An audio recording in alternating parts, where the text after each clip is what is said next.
우리 부산은 그 중소기업이 많지 않습니까? 그런데 제가 지난 4년 동안 시장을 하면서 중소기업 하시는 분들을 만나서 여러 가지 이야기를 들어봤습니다. 근데 이 R&D 투자라든가 또 기술 혁신 이런 것들이 현 시대에 우리 중소기업이 살아나갈 수 있는 그런 터전을 만들어주는 겁니다.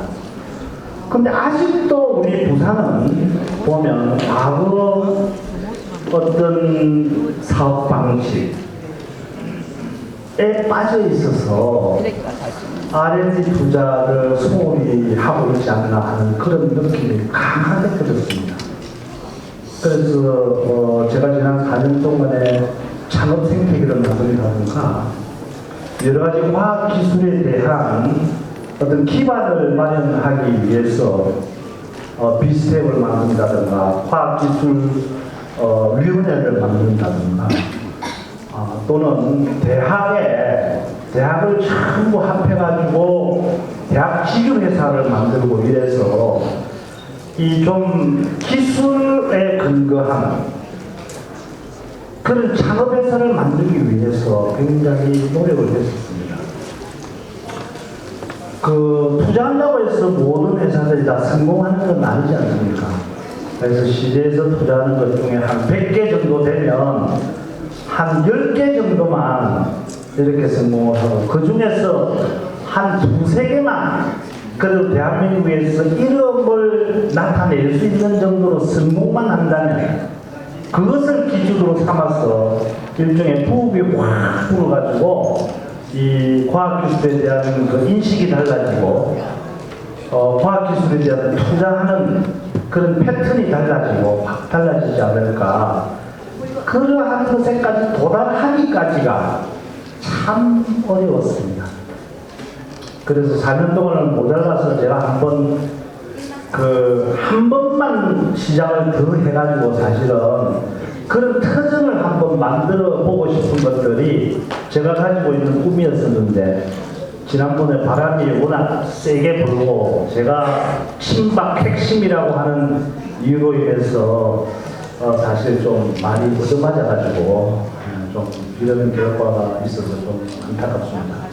사실 오늘은 어떤 정치색이 있는 이야기를 하려고 하는 것은 아닙니다.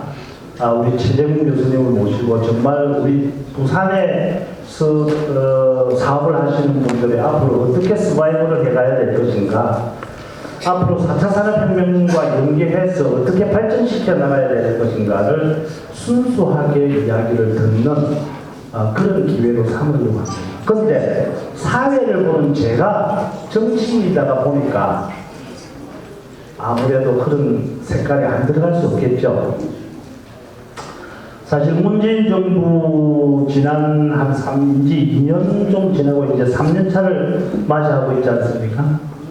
첫 해에 우리 예산 규모가 한 400조 정도 됐습니다. 400조. 그런데 내년 예산 규모를 보니까 523조더라고요. 불과 2~3년 사이에 무려 115조 정도가 증가했어요. 그런데도 불구하고 각종 그 연구기관과 해외 유수한 연구기관에서 발표하는 경제 성장률을 보면 우리가 올해 초만 하더라도 외국에서 우리나라 경제가 한 2.67%를 하면 되겠느냐 이렇게 이야기를 했었는데 분기별로 발표를 하거든요. 발표할 때마다 자꾸 떨어져요. 그래서 요 최근에는 우리 한국은행에서 2.2% 정도 이렇게 예측을 하고 있습니다만 다른 전문기관들은 그렇지 않습니다. 올해의 경제성장률이 아마도 1%대 정도 될 것이다 라고 하는 겁니다. 거기에다가 요즘 여러분 물가 많이 떨어지고 있죠. 물가 떨어지고 있으니까 어느 젊은 사람들은 물가 떨어져서 생활하기 편해서 좋느냐 이래 놨는데 이게 경제성장이 되면서 물가가 떨어지면 괜찮아요. 그런데 경제가 떨어지면서 물가도 같이 떨어진다고 하면 어떻게 되겠어요? 생산이 줄어들고 소비가 줄어들고 토조가 줄어들어서 결국에는 소득을 까먹게 되는 겁니다.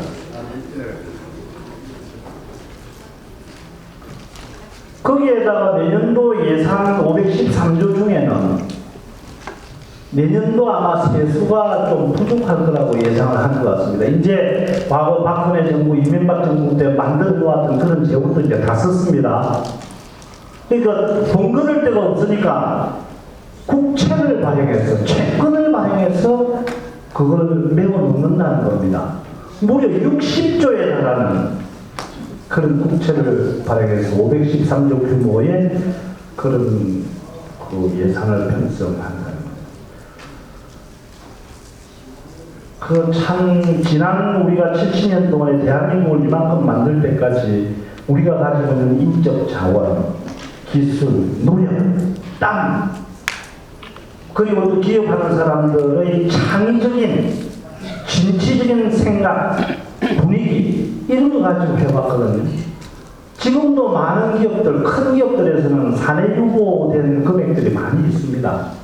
이걸 좌파에서는 보면 그냥 나눠서 쓰자 하는 건데 그래가지고 큰일 나는 겁니다. 이런 것들을 기술 혁신과 R&D 투자에 미래를 내다보고 써야 되는 거죠. 이게 쓰게 하려면 어떻게 돼야 되겠어요? 기업하는 사람들의 사기를 올려주고 기업하는 사람들이 용기를 가지고 할 수 있도록 그런 사회적인 분위기를 만들어줘야 되거든요. 사업하는 사람들 도둑님 취급을 해버리고 나쁜 사람 취급해버리면 그 사람들이 돈을 풀어서 투자를 하고 하겠습니까? 그래서 이런 사회적인 분위기를 만들고 어떻게 해서든 기술혁신과 R&D 투자에 진작하도록 우리 사회적인 분위기를 만들어 가야 된다는 것. 이것이 우리가 해야 될 일이라고 생각을 하고 이런 와중에 이제 우리 최재문 교수님을 모시고 이런 4차 산업, 포노 사피엔스라고 하는 책도 만들어내셨습니다. 스마트폰, 포노 사피엔스. 그러니까 핸드폰 손 안에 딱 이렇게 쥐어지지 않습니까? 그거 가지고 생활과 레저와 스포츠와 기업활동 모든 것을 이제 다 할 수 있다는 겁니다. 그래서 이런 걸 잘 들어보시고 전파해 주셔서 앞으로 우리 부산과 대한민국이 어느 방향으로 나가야 될 것인지 하는 것을 주위에도 좀 잘 이야기해 주시기 바랍니다. 오늘 특별히 우리 이지역구 국회의원입니다. 요 직전까지 우리 황교안 대표 비서실장도 하고 지난 금요일날 삭발 투쟁을 우리 천호장에서 했는데 여러분 기억하십니까? 오셨으니까 한 말씀만 간단하게 좀 들어보도록 하겠습니다.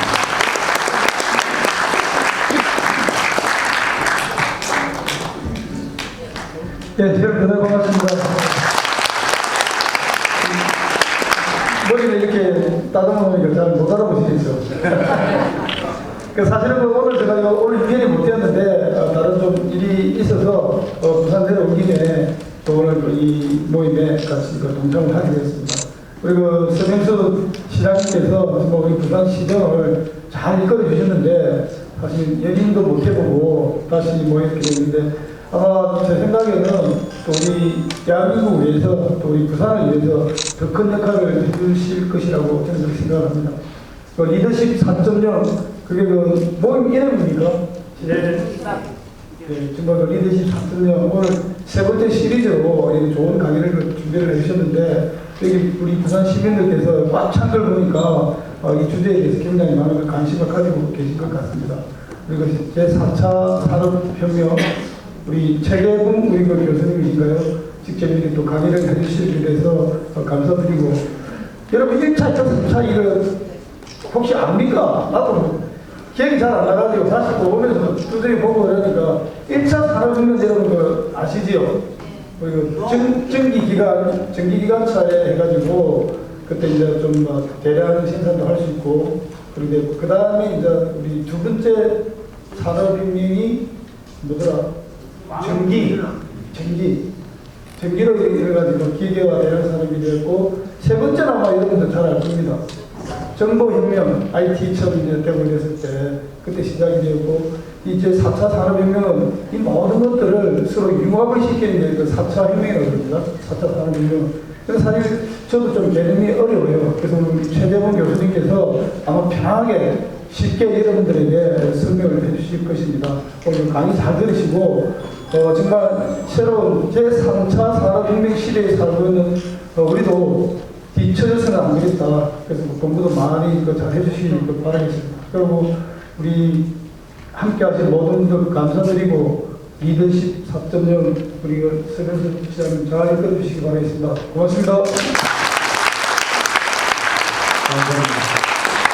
우리 강의 내용은 정치색이 없지만 오신 몇 분만 간단하게 소개를 드리도록 하겠습니다. 우리 김미애 자유한국당 해운대을 당협위원장 오셨습니다. 반갑습니다. 또 이중환 연제구 당협위원장 오셨습니다. 반갑습니다. 그다음에 김영욱 우리 전 CO회 부회장님 오셨죠? 네. 조정화 전 밖에 계시나요? 네. 다른 사업하시는 분들도 많이 오셨지만 그 소개를 생략하도록 하겠습니다. 특별히 제부 경남 향후연합회 주종기 고문님께서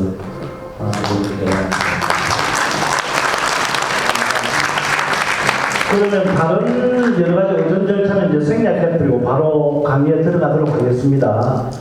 오늘 강의 최재봉 교수님께서는 성균관대 기계공학과 학부 대학원 졸업하시고 카나다의 워털루 대학교에서 기계공학 석사원 박사학위를 받으셨고 현재는 성균관대학교 서비스 융합 디자인학과 기계공학부 교수로 계시고 비즈니스 모델 디자인으로 활동하고 계십니다.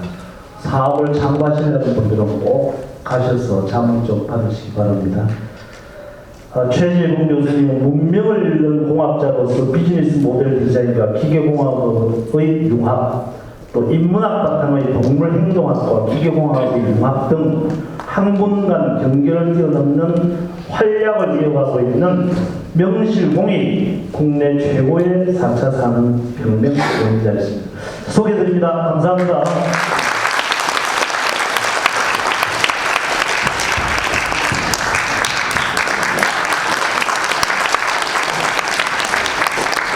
네, 여러분 반갑습니다. 오늘 강의를 맡은 성균관대학교 최재봉입니다. 부산의 미소 깊은 도시, 부산의 리더분들을 모시고 강의를 해주셔서 영광이고요. 귀한 시간 내주신 만큼 좋은 인사이트를 드릴 수 있도록 최선을 다하도록 하겠습니다. 사실 부산이 제 외가라 또 기장입니다. 또 어머니가 그 유명한 경남여고도 나오셨고 해서요. 그래서 참 애정이 많은 도시입니다. 그래서 더 열정을 담아서 더 열심히 좋은 인사이트를 드릴 수 있도록 하겠습니다. 오늘 제가 준비한 강의는요, 시장님이 소개하신 대로 4차 산업혁명 이야기입니다. 그런데 인공지능, 로봇, 사물인터넷 이 얘기가 아니고요. 우리 인류의 삶에 얼마나 큰 변화와 혁명이 왔는지 오늘은 그 이야기, 즉 혁명의 본질에 관한 이야기를 가지고 왔습니다. 도대체 얼마나 변했을까요? 그래서 도대체 뭐가 그렇게 변했길래 이 난리일까요? 오늘 그 이야기를 여러분과 나누려고 합니다. 자, 무슨 일이 벌어졌는지 같이 이야기 속으로 들어가 보시겠습니다. 우선 혁명의 첫 번째 상징으로 BTS입니다, 여러분. BTS 아세요? 네, 방탄소년단. 그런데 사진이 방탄 같지 않고 딴 가수가 생각납니다. 누가 떠오르세요? 네, 맞습니다. 여러분, 비틀즈하고 똑같이 꾸며놓은 겁니다, 지금. 저게 어느 장면이냐? 비틀즈가 미국에 데뷔할 때요, 레이트 나이트 쇼라고 미국에서 제일 오래된 토크쇼, 거기서 딱 저 모양, 저 복장, 저 링고스타가 앉아있던 드럼 기억나시죠? 그래서 우리가 비틀즈를 저 모습으로 기억하는 겁니다. 그런데 그 쇼에서 올해 BTS를 초청해서요, 야, 그동안에 아무리 훌륭한 가수가 나왔지만 비틀스만큼 강력하게 인기가 있었던 가수는 너네가 처음이야. 그래서 그걸 기념해서 똑같이 무대를 꾸민 겁니다. 심지어 저 방송 그때를 기념해서 흑백으로 내보냈습니다. 그럼 이게 미국 지상파 방송국이 BTS에 대한 예우를 보여준 거죠. 그런데 그게 무슨 혁명이냐? 맞아요. 그 얘기가 아니고요. 여러분, BTS는 음악을 포함한 미디어 산업 혁명 전체의 상징입니다. 여러분, 가수는 방송으로 데뷔하고 음반팔 돈 벌어야죠? 아니요. 유튜브로 데뷔하고요. 거기 팬덤이 활동해서 세계 1위 만든 겁니다. 이러니까 기업 입장에서 보면 비틀즈만큼 세계 최고 가수가 나왔는데 자기는 돈을 못 벌어요. 그죠? 이래서 혁명의 상징이라는 겁니다. 그럼 미디어 산업, 방송 산업에 어떤 일이 일어났나 볼까요? 그럼 저게 KBS, MBC, SBS의 매출 변화입니다. 회사가 매출이 올라야죠. 내려가는 거 보십시오. 특히 2010년, 저 가운데가 2010년입니다. 대한민국의 스마트폰 시작된 이후로 뚝 떨어져서 절반, 올해도 KBS 550억 적자, 상반기에는 MBC 455억 적자입니다. 여러분, 저대로 가면 최소한 구조조정 50% 해야 됩니다. 월화 드라마 없앤대죠, 주말극 없앤대죠, 추정 60분 없앤대죠, 다 없애야 됩니다. 왜? 돈이 없어요. 이유는요, 저걸 누가 가져갔죠? 누가 가져갔냐? 네이버가 가져가고 유튜브가 가져갔습니다. 여러분, 유튜브 보시는 분, 이거 보세요. 여러분, TV를 배신하고 유튜브를 보시잖아요. 텔레비 안 보고 유튜브는 뭐예요? 보세요. 하루에 우리나라에서 유튜브에 접속하는 사람이 3,100만 명입니다. 이런 혁명이죠. 여러분, 대한민국 절대 권력이라던 지상파 방송사에 이렇게 혁명이 왔습니다. 혁명군은 네이버와 유튜브. 이번에 은행 볼까요? 여러분, 은행 들어가면 철밥통 맞죠? 보세요. 저기 텔레뱅킹, 인터넷 뱅킹, 자동화기기, ATM입니다. 합하면 90.5%가 완전히 무인 서비스로 처리됩니다. 그럼 바보 아닌데 돈 많이 드는 지점 폐쇄해야죠. 90% 폐쇄 되겠네요. 실제로 CT은행 80% 폐쇄해버렸습니다. 여러분, KB국민은행 파업할 때 하루 만에 접었어요. 이유가 다 파업에 참여했는데 은행이 그냥 돌아가요. 뭐라 그랬냐? 사람들이 죄송해요. 파업하신 줄 몰랐어요. 카카오뱅크, 여러분, 요거 딱 앱밖에 없습니다. 지점도 하나도 없어요. 그런데 딱 서비스 2년 만에 올해 1,000만 고객 돌파 기념 행사합니다. 우리는 약과예요. 중국은 아예 화폐 없이 전부 폰으로 결제한 나라로 이미 바뀌었습니다. 이게 금융에 찾아온 혁명이에요. 이번에는 유통으로 갈게요. 우리나라 온라인 유통 2018년 하반기부터 급격하게 증가합니다. 드디어 대형마트 적자 전환 시작됐다고 막 보셨죠? 자영업자들은 다 그렇습니다. 미국은 더 심해요. 백화점 3분의 1이 이미 문 닫았고요. 대형마트 막 줄줄이 파산하고요. 20%의 오프라인 스토어가 도산해버렸습니다. 미국에서 가장 오래되고 가장 잘 되는 백화점 중에 하나, 시어스라고 있습니다. 창업한 지 125년 된 이 회사가 결국 파산했죠. 저기 혁명군은 아마존이라는 기업입니다. 여러분, 사진 보고 물건 고르는 거 익숙하세요? 야, 인류의 삶은 일반적인 삶이요. 집에 가면 TV 보고 물건 사고 은행 업무 보고, 이거 일상이라고 그러죠. 여러분, 이렇게 우리뿐 아니라 전 세계 인류의 일상에 혁명이 이미 이렇게 번졌습니다. 여기 인공지능 로봇 이런 거 하나도 개입 안 했죠, 아직? 아직 시작도 안 했는데 혁명은 이렇게 깊숙이 왔어요. 여러분, 이 혁명은 어떻게 준비하실 건가요? 여러분, 이거 어떻게 준비할지 오늘 그 생각을 여러분하고 나누려고 합니다. 혁명이 왔다고 생각하세요? 네, 그렇다면 내 마음속부터 정리해야 되지 않을까요? 여러분, 조선시대와 현대사회가 같은 생각으로 산다면 정말 위험하죠? 진짜 혁명적 변화가 왔다면, 인력거의 시대가 끝나고 택시 시대가 왔다면 내 생각부터 바꿔야 합니다. 맞죠? 진짜 어떻게 바꿔야 할지, 무슨 생각을 해야 할지 오늘 그 기준을 한번 다시 정리하셨으면 합니다. 오늘 제가 그 이야기를 담아왔습니다. 자, 우선 바꾸려면 이게 왜 일어났는지 알아야죠. 이 모든 변화는요, 사실 이것 때문입니다. 이놈의 등장으로, 스마트폰이 등장하면서 딱 우리나라 10년 만에 TV 안 보죠. 예? 은행 안 가죠. 백화점 안 가고. 이래서 다 문제가 발생한 거예요. 그래서 이 모든 혁명의 원인이 바로 오늘 강의의 제목에 담겨 있습니다. 호모 사피엔스. 좀 생소하실 텐데요. 여러분, 이 단어는 2015년 영국의 이코노미스트라는 잡지사에서 처음 썼습니다. 인간의 학명, 정식 명칭이요. 학술적인 명칭이 호모 사피엔스입니다. 이건 들어보셨죠? 인간은 모두 호모라 그러고요. 그 중에서도 현대 인류를 사피엔스라고 합니다. 그런데 그래서 호모는 생략하고 원래 현대 인류를 사피엔스, 이게 라틴어인데요. 그렇게 슬기롭다는 뜻의 단어를 현대 인류로 표현하는데 여기 스마트폰을 의미하는 라틴어 포노를 앞에 붙인 겁니다. 그러니 쉽게 얘기하면요, 스마트폰을 신체의 일부처럼 쓰는 슬기로운 인류, 이렇게 보시면 됩니다. 여러분, 전 아예 심하게 이렇게 얘기합니다. 요게 이제 5장 6부가 아니라 인간의 5장 7부째가 된 겁니다.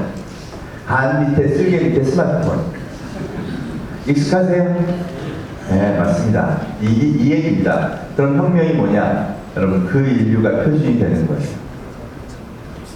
네, 이거 잘 쓰는 사람이 표준이 되는 사회가 됐다는 겁니다. 진짜 그런가 볼까요? 스마트폰 뱅킹 하시는 분, 여러분 많이 손 드시죠? 이거 대한민국 평균은 몇 프로일까요? 시장님, 평균 몇 프로일 것 같으세요? 70%. 정답이십니다.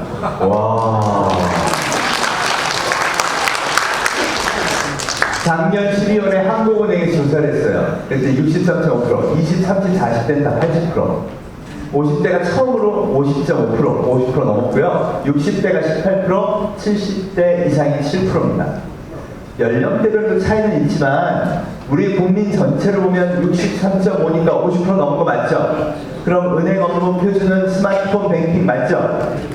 그럼 초등학교 4학년 교과서, 4대 교과서 이렇게 써야 됩니다. 오늘은 은행 업무를 배워봅니다. 스마트폰을 열고 앱을 다운받고 계좌를 계산합니다. 이렇게 써야죠. 그럼 우리가 알고 있는 상식은 뭐예요? 은행은 당연히 도장과 신분증 들고 은행 가서 계좌 열어야지. 이건 뭐예요? 그 밑에 이렇게 작게 써놔야 돼요. 아, 소수자 보호를 위한 보조 프로그램입니다. 여러분, 우리가 30년 동안 은행에 계좌를 내면 도장 들고 신분증 들고 은행 가서 하는 거 맞죠? 이것만큼은 절대 안 바뀌는 절대 진리라고 믿는 거 맞죠? 그게 틀렸어요. 틀렸다고 제가 얘기한 건가요? 아니요. 63.5라는 대한민국의 새로운 선택이 얘기하는 겁니다. 이 모든 것들이 다 바뀌고 있습니다. 자, 우리 대한민국 갈등 일으키는 요소 한번 볼까요? 우리나라는 택시하고 우버하고 어느 게 표준이죠? 택시, 우버는 불법입니다. 그죠? 정치인들도 이 말 못해요. 정치인 잘못이 아니에요. 우버가 불법인 이유는요, 대한민국 국민이 이런 마음이 있어요. 아이고, 택시 하시는 분들 좀 보호해줘야지. 그죠? 그래서 사실은 우버가 불법인 겁니다. 그럼 전 세계의 표준은 뭘까요? 네, 다 아시네요. 여러분, 왜 우버라고 그러는지 들어보세요. 제가 외계인이 돼서 지구를 내려다봅니다. 우버하고 택시 중에 어느 게 표준일까? 미국부터 봐야지. 차가 제일 많으니까. 미국의 표준은 우버입니다. 2014년 연방 대법원에서 둘 다 공정하게 경쟁하세요. 그랬으니까 법적으로 둘 다 표준이에요. 그런데 딱 5년 사이에 전부 우버로 옮겨가 버렸어요. 심지어 택시도 이제 우버 콜 뜨면 가요. 우리도 택시 우버 불법인데 전부 폰 눌러 찍어서 타죠? 네. 미국의 표준은 우버입니다. 그럼 중국은 어떨까요? 중국은 2012년부터 벌써 우버 사용한 지 7년 지났습니다. 중국 토종 우버 서비스가 디디 출싱이라는 게 있습니다. 그게 하루에 미국 우버보다 더 많이 타요.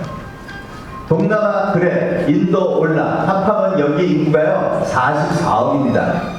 그럼 외계인이 봤을 때 77억 직원 중에 44억 표준인 거, 표준 맞죠? 여러분, 근데 왜 우리나라와 대륙과 전 세계와는 차이가 있을까요? 이거 무슨 차이일까요? 자, 여기서 하나 짚고 넘어가겠습니다. 우버가 됐든 모바일 뱅킹이 됐건 이거 스마트폰 없으면 쓸 수 있나요, 없나요? 못 쓰죠. 그럼 그 두 개의 서비스에서 지구인의 표준은 이거 쓸 줄 아는 사람인가요? 못 쓰는 사람인가요?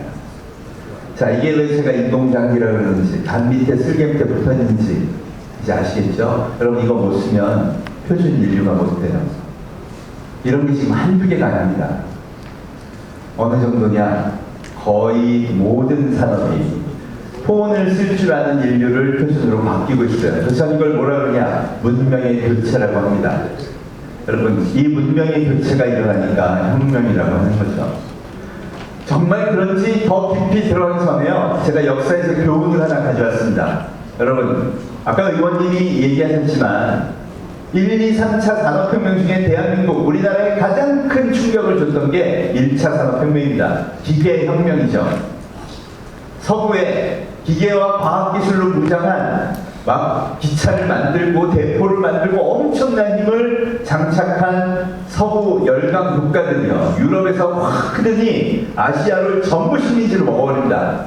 그리고 1850년 우리나라가 영정조 시대를 마감했을 무렵 우리 보고 문호를 개방하라고 찾아오죠. 그때 잘 아시는 것처럼 우리 흥선대원군은 쇄국을 결정합니다. 여러분, 쇄국은 나쁜 게 아니에요. 외세로부터 나라를 지키자는데 누가 뭐라고 합니까? 그죠? 그래서 온 국민이 똘똘 뭉쳐서 막으려고 했는데 그때 문제가 있었어요. 힘의 격차가 너무 컸습니다. 그래서 그냥 망했어요. 똑같은 나라, 우리 이웃 나라였던 조선은요, 일본은요, 전혀 다른 선택을 합니다. 말이 안 돼요.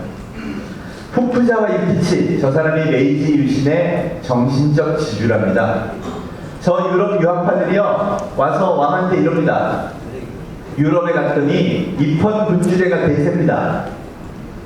왕권을 내려놓으시고요, 헌법으로 나라를 다스리시죠. 영국에 그 모델이 있습니다. 입법부, 사법부, 행정부 도입하고 학생 교육 쫙 초등학교, 중학교, 고등학교 이런 현대식 교육기관 만들고요. 그리고 신분 제도부터 다 없애야 됩니다. 여러분, 그걸 하자 그랬어요. 그럼 어떻게 합니까? 우리나라 한번 그거 조선시대 그거 한다고 생각해보세요. 난리가 나겠죠? 양반들이, 소위 기득권이 가만히 있겠습니까? 난리가 나서 못하게 하니까 그때 못한 거예요. 반면 일본은 그걸 합니다. 그러면서 소위 막번 사무라이 세력을 다 몰살시키고 혁명을 시작하죠. 그게 1870년 시작된 메이지 유신입니다. 그리고 40년간 그동안 아시아에서 배웠던 모든 문물을 다 버리고요, 완전히 유럽식으로 바꾸는 게 일본이에요. 어차피 일본은요, 독자 문화라는 게 없었어요. 아시죠? 중국에서, 조선에서 계속 문물을 받아서 흡수했으니 그 파이프라인이 중국이건 유럽이건 아무 상관이 없었던 겁니다. 그리고는 새 대륙의 문물을 받아서 40년을 열심히 흡수해서 자기 걸로 만들더니 1910년 수천 년 아시아 역사상 처음으로 일본이 아시아의 최강국이 됩니다. 그리고는요, 아시아 전체를 유린해버리죠. 그리고 1910년 우리 민족의 치욕, 병술복지, 나라가 멸망하고 맙니다. 여러분, 요새 저는요, 이 한일 간에 이런 거 보면서요, 계속 일본 반성을 하는데 우리는 왜 반성 안 하죠? 여러분, 우리가 망한 이유가 뭘까요? 만약 대원군이요, 유럽에 갔다 와서 이건 이제 중국을 배울 때가 아니다, 유럽 방식으로 우리 문명도 입헌 군주제에 근대사회로 전환해야 된다, 안 그럼 어렵겠다라고 판단했으면요, 완전히 달라지지 않았을까요? '우리가 일본보다 못했을까요? 아닐까요? 혹시 내 마음에 대원군이 숨어 있어서 지금 이게 맞다고 계속 우기는 거 아닌지, 내가 대륙에 신문명이 왔다고 모든 상황이 다 얘기하고 데이터가 다 얘기하는데 나는 그거 안 보고 내가 생각하는 게 맞아 이렇게 우기고 있는 거 아닌지, 오늘은 내 마음속에 있는 대원군 걔만 한번 체크해 보셨으면 합니다. 자, 그럼 도처에 널린 이 혁명의 데이터들, 혁명의 증거들을 같이 보시겠습니다. 우선 세계 기업들입니다. 2018년 5월 10일자 기준 저 오른쪽에 열거된 게 세계 10대 기업입니다. 여러분 10개 중에요 무려 8개 녹색으로 표시한 게 폰을 든 인류를 표준으로 하는 기업이 차지합니다. 1위 보세요. 애플이죠. 말할 것도 없어요. 이 문명을 만든 기업, 폰을 창조한 기업입니다. 2위 아마존, 물건 파는 유통기업이에요. 점원도 없고요, 직원도 없어요. 폰에서 딱 누르면 바로 결제되고 물건은 택배 타고 데이터 타고 우리 집에 옵니다. 3위, 5위 볼까요? 구글, 페이스북, 광고 기업입니다, 여러분. 구글 매출의 86%, 페이스북은 97%가 광고니까요. 광고 기업은 원래 누구 거죠? 신문사, 방송사 거였죠. 여러분, 그거 안 보는 사람만 대상으로 광고 받는 게 쟤네예요. 구글이 갖고 있는 회사가 유튜브입니다. 이제 아시겠죠? 여러분, 완전 토노족만 대상으로 하는 기업. 마이크로소프트 16년 만에 세계 1위가 돼서 어떻게 저렇게 됐나 봤더니요, CD 팔러 다니는 오프라인 조직을 싹 없앴어요. 그리고 앞으로 소프트웨어는 클라우드 서비스에서 다운받아 쓰래요. 여러분, 그렇게 세계 1위 복귀했어요. 이 5개 기업이 세계 최고 기업입니다. 기준은요, 클라우드 서비스, 인터넷, 디지털 플랫폼, 폰을 못 쓰는 사람은 상대 안 하는 기업들이 차지했다는 겁니다, 여러분. 이번엔 아시아로 가볼까요? 아시아 최강 중국 됐죠? 이제 일본 아닙니다.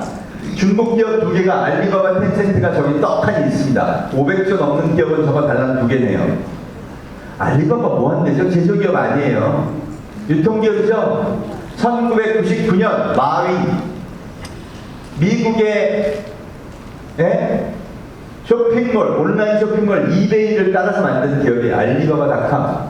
그리고 딱 20년 만에요. 500조 기업, 중국의 대표 기업이 됐습니다. 지금 계열사가 200개가 넘어요. 우리나라 재벌은요, 명함도 못 냅니다. 은행도 갖고 있고, 방송사도 갖고 있고, 유통 안 하는 게 없어요. 그 밑에 텐센트, 우리 카카오톡 아시죠? 이 기업의 근간은 카카오톡을 그대로 베껴서 만든 위챗으로부터 출발했습니다. 지금은 위챗이 훨씬 더 잘해요. 왜? 규제도 없이 다 풀어줬거든요. 이 위챗을 기반으로 200개 계열사를 갖고 있습니다. 마찬가지예요. 알리바바처럼 유통, 방송, 은행, 금융 안 하는 게 없습니다. 그런데 이게 중국의 대표 기업이래요. 여러분, 그럼 중국이 어떤 나라죠? 공산당이죠. 정부가 마음대로 하는 나라 맞죠? 미국의 유튜브도 구글도 못 쓰게 하죠? 그리고 애지중지 키운 기업이 저 2개래요. 그럼 중국 공산당 중앙위원회가 결정한 중국 문명의 표준은 뭘까요? 저 기업들은 모든 거래는 디지털 플랫폼으로, 나의 국민은 전부 이걸 쓰시오 하는 나라입니다. 그럼 중국 문명의 표준은 디지털 문명, 포노 사피엔스, 포노족의 문명 맞죠? 여러분, 이게 얼마나 무서운 건지 아세요? 보십시오. 우리가 왜 우버를 불법화한다고요? 택시를 보호하려고. 왜 에어비앤비를 불법화한다고요? 여관을 보호하려고. 이거 반대하는 국민 있으면 나와보라 그러세요. 그럼 중국은요? 그럼 다 망하라는 겁니다. 얼마나 무서운 건지 아시겠죠? 왜 망하라 그러죠? 미국과 패권을 다투려면 그게 길이라고 선택한 겁니다. 대한민국 상황 어떤가요? 2017년 구글이 조사를 했어요. 세계 100대 디지털 플랫폼, 그 벤처기업들이 우리나라에 오면 몇 개가 불법일까? 시장님 아시나요? 70개가 공식적으로 불법입니다. 30개는요. 비즈니스만 해봐. 단체들이 가만 안 있으려고요. 합법적인 걸 해도 난리죠? 이게 누구 탓인가요? 제가 오늘은 누구 탓이라고 얘기하지 말자고 했죠? 내 탓입니다. 출발이 이래야 됩니다.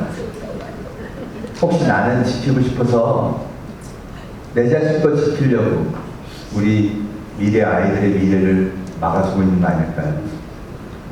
오늘은 저만 생각해 보시자고요. 여러분, 대원군이 그랬습니다. 양반을 지키려고요. 1910년 나라 막을 때까지 조선이 그렇게 해서 그냥 지키려고 했어요. 그러고는 어떻게 됐죠? 100년간 후손이 피로 갚았습니다.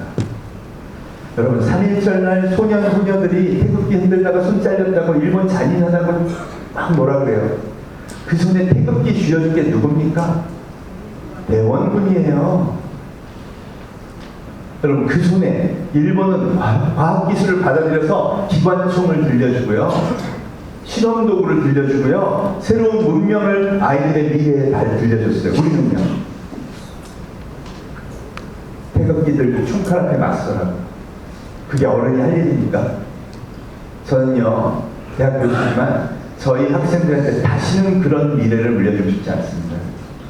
이제는 뭐라고요? 대륙의 문명을 받아들여서요, 힘을 기르고 혁명의 시대를 준비해야 합니다. 그게 진정한 미래의 우리 아이들을 위한 길이죠. 지금 보세요. 저 7개 기업 자본이 모인 게 여기 보이시죠? 여러분, 5,080조입니다. 7개 기업 시총합계가 5,080조예요. 대한민국 모든 기업의 시가총액 혼합 얼마인 줄 아세요? 2,000조입니다. 저기 7개 5,080조가 모여있고요. 그 돈은 디지털 문명, 포노적인 문명 아니면 1원도 쓰지 말라고 하는 돈이에요. 그러니 우리나라에 투자가 되겠습니까? 안 됩니다. 할 데가 없어요. 우리 딱 하나 하는 건 반도체예요. 여러분, 저기 보면 12에 삼성전자 있죠? 저 10개 중에 공장 가지고 삼성전자 딸랑 하나입니다. 우리 제조업 1위 했어요. 삼성전자가 소니를 이겼냐? 저 그런 질문 많이 받아요. 여러분, 소니 시가총액 50조예요. 저게 얼마예요? 368조입니다. 더 이상 우리는 제조 능력 갈 데도 없어요. 삼성이 뭘 잘했나 보세요. 딱 하나예요. 메모리. 70%의 매출이 메모리. 그리고 스마트폰 점유율 세계 시장 1위. 그죠? 제조업에 어디다가 돈을 뽑겠느냐? 자본이 이렇게 얘기해요. 포노 사피엔스 시대 디지털 문명에 필요한 기술이 있으면 내가 제조업도 투자할게. 이게 왜 중소기업한테까지 혁신이 필요한지를 얘기하는 겁니다. 부산을 혁신시키고 싶으세요? 그럼 디지털 문명, 포노적인 문명에 필요한 비즈니스 모델을 보여주세요. 그럼 전 세계 자본이 다 투자해요. 그런 개혁의 도시, 그런 규제 프리의 도시를 만드셔야 되는 겁니다. 그럼 저절로 자본이 모입니다. 여러분, 일자리는요, 일자리 인형이 절대 안 만들어줍니다. 일자리는 오직 자본이 만들어줍니다. 이게 역사의 교훈이에요.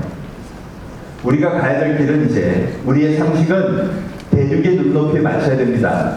원래부터 부산은요, 국제 글로벌 정신이 뛰어난 도시 맞습니다. 그렇죠? 대륙의 문명이 새로 왔다면 흡수하고 받아들이는데 부산이 뒤늦을 리가 없죠. 토노족은 그럼 뭘까요? 스콧 갤로웨이라는 뉴욕 유니버시티 경영대학원 교수님이요, 더 4라는 책을 썼습니다. 그 더 4가 애플, 구글, 페이스북, 아마존이에요. 자, 이제부터요, 도대체 달라진 인류가 뭔지 한번 점검해 보겠습니다. 여러분, 스마트폰 쓰는 거 좋아하세요? 네. 그럼 1번 조건 만족입니다. 여러분, 솔직히 말해서 대한민국의 어른들은 스마트폰 별로 안 좋아합니다. 보십시오. 제가 증거를 보여드릴게요. 이거, 스마트폰은 혁명을 이끄는 중요한 도구니까 빨리 배우고 학습하고 열심히 써야 합니다. 이런 방송 보신 분, 공영방송에서 이런 거 하는 거 보신 분? 한 번도 없어요. 반대 방송만 매일 하죠. 이거 뭐라 그래요? 가족관계 파괴고, 중독 유발자, 부작용 덩어리, 인생에 쓸데없는 건 다 이걸로 해. 맨날 이러죠. 근데 어떡하죠, 여러분? 그렇게 나쁘다면서 다 써요. 대한민국 인구 95%가 쓴답니다. 이게 데이터예요. 그러면요, 폰들 힘이 있으면 다 이거 쓰는 거예요. 그죠? 여러분, 그럼 왜 쓸까요? 이게 오늘 제일 중요한 이슈입니다. 그럼 왜 쓰세요? 편리하니까.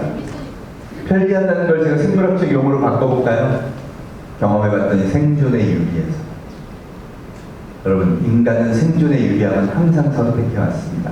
전 세계 인구 40억, 그리고 대한민국 인구 95%가 생존에 유리하다고 판단해서 선택해서 쏴요. 그러면 이게 진화라는 겁니다. 여러분, 진화에 딱 한 가지 교훈이 남아있죠? 절대 되돌아가지 않아요. 오늘 이야기의 제일 무서운 게 뭔지 아세요? 여러분이 어떻게 생각하든, 이 문명이 뭐라고 생각하든, 여러분의 생각은 아무 상관없이 앞으로 이건 무조건 확산되고 혁명은 더욱 거세질 거라는 겁니다. 그건 절대 바뀌지 않는 정해진 미래입니다. 답은 하나예요. 극복하든가 도태되든가. 자, 그럼 도대체 나는 얼마나 다른가 한번 보겠습니다. 스마트폰을 쓰면 일단 첫 번째 조건을 만족하는 거고요. 두 번째는 이 구글이 뇌를 바꿨다고 합니다. 여러분 어떻게 바뀌었나 볼까요? 요즘 인류 스마트합니다. 왜 스마트하다 그러냐? 여러분 잘 보세요. 나 궁금한 거 생기면 친구한테 전화해서 물어본다 하시는 분 없죠? 궁금하면 어떻게 하세요? 앱을 검색하죠. 여러분 그럼 이게 원래 궁금하다고 느끼는 거는 뇌의 작용인데 검색이 자동으로 일어난다. 검색도 뇌의 작용 맞죠?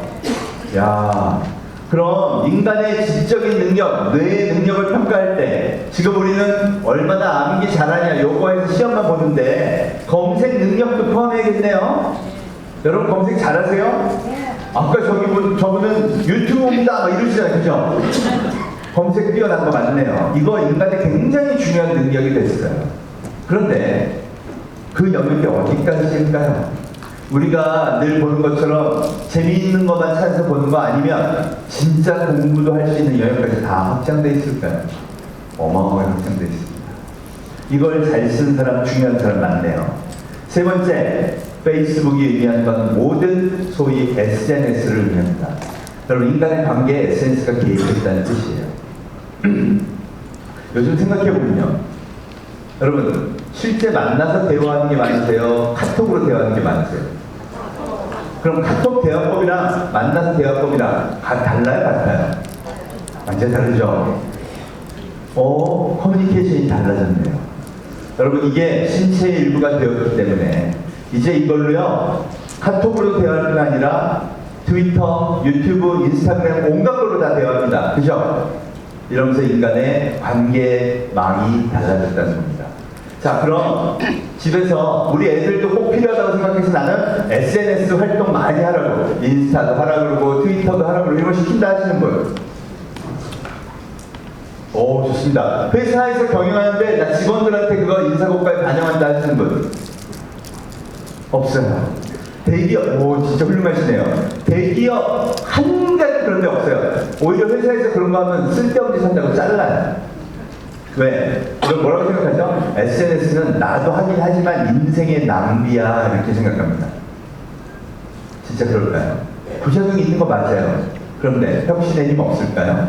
여러분 SNS가 얼마나 강력한 힘을 갖고 있는지 제가 증거를 보여드릴게요. 다시 외계인이 돼서 객관적으로 지구를 내려다보겠습니다. 가장 강력한 나라 미국의 대통령 도널드 트럼프, 국민들하고 무엇으로 소통하죠? 트위터. 그럼 트위터 계속 갖고 계신 분? 여러분 이분들만 좀 대통령 될 가능성이 있는 거네요, 그죠? 뭐 어떻게 하세요? 시장님 만드셔야 됩니다. 지금 정치인들 다 유튜브니 뭐니 이런 거 하는 이유가 뭘까요? 국민이 거기 가 있으면 거기서 소통해야 되죠.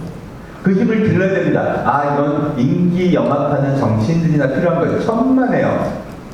올해 브룬스윅이라는 컨설팅 컴퍼니에서요, 세계 500대 기업, 포춘이라는 데서 선정합니다. 세계 500대 기업의 CEO를 대상으로 이 사람이 얼마나 SNS 활동을 잘했나를 조사했습니다. 여러분 이거 쉬워요. 빅데이터 분석이라는 기계가 있거든요. 그걸 휙 돌려서 좋아요가 제일 많이 나온 사람을 뽑으면 됩니다. 놀랍게도 월마트의 CEO 덕 맥밀런이라는 사람을 뽑혔어요. 이 사람이 그냥 회사 활동하는 것을 올렸는데 거기 좋아요가 엄청나게 붙었다는 거죠. 그럼 광고 효과, 또 자기네 직원들 사기 높이는 효과 이런 거 있을까요? 없을까요? 엄청 있어. 수천억 원의 광고 효과가 나왔어요. 그럼 앞으로 500대 글로벌 기업들은요, SNS 활동 잘하는 사람 뽑을까요? 그건 안 좋은 걸 하라고 무시하는 사람 뽑을까요? 그럼 우리가 키워야 되죠. 근데 왜 우리는 다 안 좋은 거라고 생각할까요? 자, 네 번째. 그럼 아마존이 사람을 어떻게 만들었냐? 내 손 안에 뭐든지 살 수 있다. 맞죠? 이런 사람들이 만든 새로운 쇼핑 패턴이 인플루언서 마케팅이라는 겁니다. 혹시 들어보셨나요? 인블리라고 들어보셨어요? 네. 어떤 사람이 임지연이라고요. 인스타그램에 85만 명이 팔로우하는 사람이 있어요. 엄청 인기가 좋은 거죠.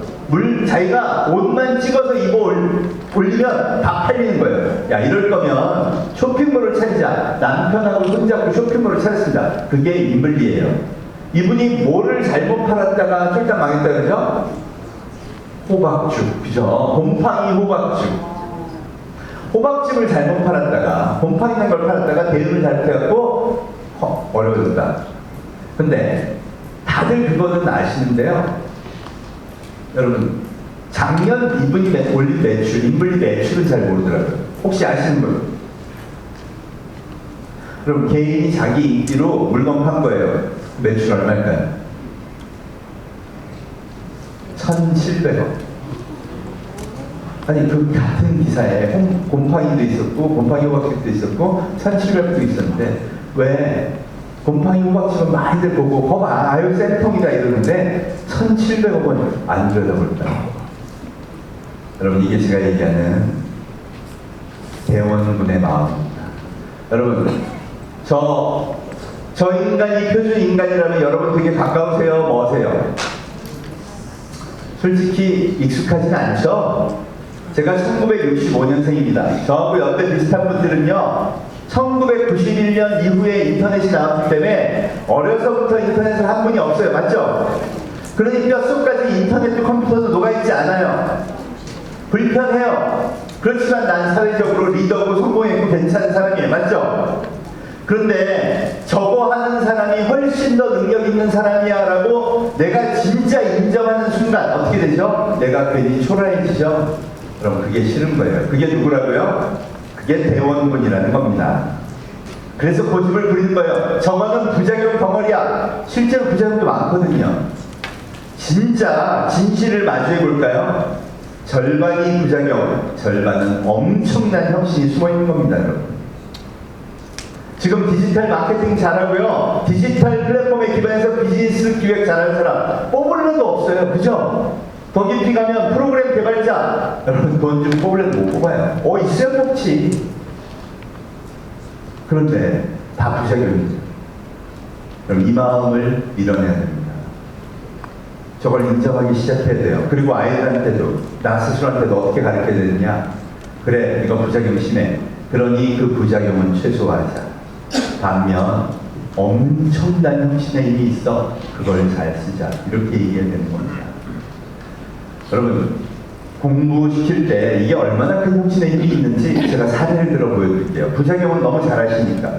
게임 중독 부작용은 말하는 다 아시죠? 혁신의 부작용, 혁신의 힘, 이거 보여드릴게요. 혹시 이더리움이라고 들어보셨나요? 여러분, 이게 비트코인 들어보셨죠?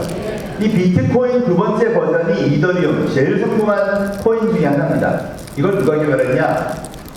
캐나다 워털루 대학교 전상과 1학년 학생이던 19살 소년 비탈릭 부테린이라는 친구가 개발했습니다. 이 친구 그거 대학교 1학년 때 딱 개발해놓고요. 2학년 때 학교 그만뒀어요. 왜? 재산이 10조 원이 넘었어요.